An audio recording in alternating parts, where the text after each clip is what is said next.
I just listened to every album by David Bowie, and here are my thoughts. Yeah, this one took me a little while to go through. One of the main reasons for that is I had to really stop and re-listen to a lot of the David Bowie albums that I was listening to. And really one of the main reasons for that is because David Bowie's appeal is something that I'm not really used to listening to in music. So, if you couldn't tell by my Dio shirt that I'm wearing, all throughout my life, when I listened to music, something that I really looked for was grandiosity and virtuosity. So I wanted these musicians to really like wow me and impress me with something big and something impressive and something fast. And I know what's happening with David Bowie here isn't unique to David Bowie, but it's just something that I didn't have much exposure to. This idea where rather than what I'm used to, it's a more social and a more intimate experience. He's more like, imagine if you had a friend that loved music and was good at writing music and just wanted to share that love of music with you. So yeah, I had to be a little bit more intentional with my approach to listening to him. I had to stop and I had to think, is he succeeding at what he is trying to do here?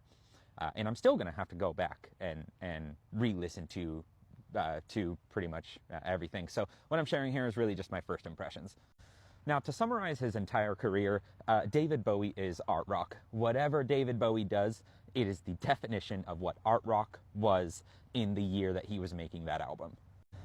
David Bowie's first album really surprised me because it's a sound that I don't typically associate him with, and that is that it was very like 60s experimental mod rock, kind of like The Who's second and third album when they were kind of doing an experimental English rock. This album was okay, still finding his sound. The next album, Space Oddity, is a considerable improvement. Space Oddity was one of maybe 5 songs that I already knew from him going into this. While this album is a lot better, it's still not quite perfect. It almost sounds like a lot of the album is kind of riding off the coattails of Space Oddity being the best song on this album. But Unwashed and Somewhat Slightly Dazed and Memories of a Free Festival were fantastic songs from this album that I definitely recommend checking out. In his quest to continue finding a sound, he releases The Man Who Sold the World next, the title track of which was one of the other 5 songs that I knew from him. This, I don't know how popular of an opinion this is, but this is my favorite David Bowie album. That might not come as a surprise to you, because if you know my taste at this point, this album is really more of a straightforward 70s hard rock sound, which is already going to appeal to me. But this was just a great album, with Black Country Rock and Running Gun Blues being other highlights from this album to me. Even with a lot of his other great albums, though, they are really more propped up by the great songs on that album, and this album, The Man Who Sold the World, was kind of a contrast from that to me, in that the entire album was really very consistent. Hunky Dory comes up next. He's settling more into a kind of soft art rock sound, something that sounds more like what I think he is most known for. This album brings Changes and Life on Mars. Queen Bitch was another song from this album that I didn't know that stood out to me especially. And this is another great album. I think we're kind of in the stretch here of where he's at the most highlights of his career. Highlights will come in the future, but they'll be a little more sporadic than where we're at now. So The Rise and Fall of Ziggy Stardust comes up next, and this is the album where he is officially famous. He performed Starman on a late night television show, and now David Bowie is a star. This is another one of his best albums, better than Hunky Dory, I thought, almost as good as The Man Who Sold the World. So whereas Starman and Suffragette City are the obvious hits from this album, Hang On To Yourself is the highlight deep track for me from this album. Then comes Aladdin Sane. He's still very much on his high note. This is an album that is about as good as the previous several that he's released. It's just his first album that he's released since becoming a star. I don't know if this means I was living under a rock, but I did not know any songs from Aladdin Sane, except for obviously Let's Spend the Night Together, but I only knew that because it was a Rolling Stone song. Watch That Man and Panic in Detroit were the highlights for me, but just a really solid album all around. Pretty much every song was good. Right after Aladdin Sane comes Pinups, which is a cover album. I'll mostly be skipping that because it's a cover album. So what actually comes next in 1974 is Diamond Dogs, which was a good album, but to me it was a step down from the previous several. This album does have Rebel Rebel, which is right now maybe my favorite David Bowie song, but we're starting to get into an era where his albums are more propped up by a few great songs rather than being just really enjoyable all the way through. The title track of Diamond Dogs was good too. We're just getting to an era where the rest of the songs were starting to get a little more forgettable, or they're starting to run together for me. Then we get to Young Americans, which I think is weaker still, actually kind of more considerably weaker. Somebody Up There Likes Me, that was my favorite song from this album, but the hits from this album, like Fame and the title track, just didn't really stand out to me. Station to Station comes next, which I found, as an album, I found it to be just okay. I thought TVC15 was a good song.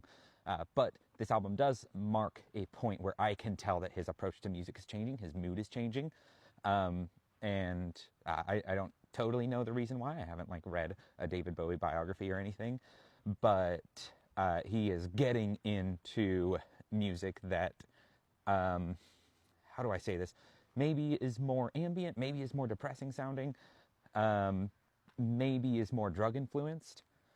And that is not always a bad thing by any means. It is just that it sounds like he is less concerned with, chasing chart fame, and is more concerned with just expressing however he feels in the moment. The next two albums are considerable highlights to me. Low and Heroes, both out in 1977. Low was a considerably different approach to music. It's very instrumental, whereas David Bowie's music is known for being very vocals and lyrics forward.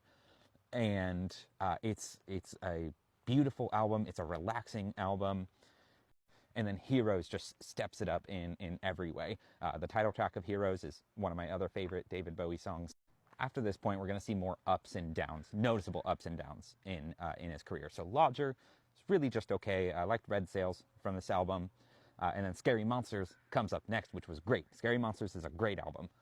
The title track and Teenage Wildlife were the highlights for me. I thought it was funny that Teenage Wildlife obviously uses the same riff from Heroes, but it's such a good riff that I didn't even care. Now he's adjusting to the 80s, and he releases Let's Dance in 1983. And I can tell that David Bowie really brought it for this album. It just happens to be in a style that doesn't resonate with me that strongly. And then his next two albums, Tonight and Never Let Me Down, were still very much in this 80s style, but he did not bring it for these albums. At least I didn't think so. These were the lowest point that he's had so far to me. He takes some time off of his solo career at this point, and then comes back in '93 to release two albums. These were Black Tie, White Noise and The Buddha of Suburbia. The former, Black Tie, White Noise, was just an okay album, going all the way through it. I thought I Feel Free was an alright song. Other than that, it was really meh.